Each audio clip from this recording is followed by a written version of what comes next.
Bismillahirrahmanirrahim. Salam alaikum wa rahmatullahi ta'ala wa barakatuh. Ok, j'ai été un peu coupé par mon téléphone là, qui avait sonné. Bon, je vais essayer de reprendre là où j'en étais.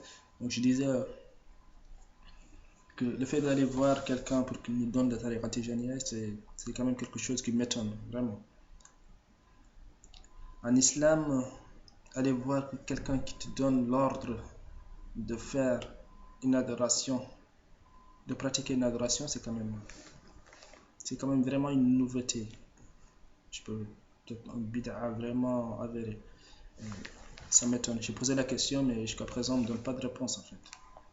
Et aussi, il y a une autre question aussi, c'est c'est les familles en fait. C'est, comment on appelle ça, la hiérarchie, la hiérarchisation dans la tariqa en fait.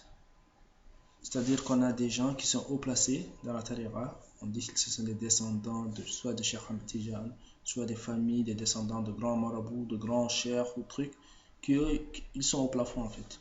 C'est eux qui dirigent, c'est eux qui ont tout. Et on a ensuite des disciples qui les entourent et des gens qui sont en bas.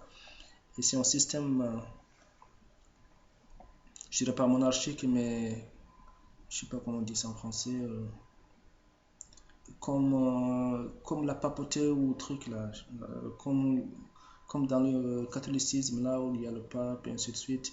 Là aussi, on a une société un petit peu comme ça et ça aussi, ça me dérange en fait, ça me dérange beaucoup.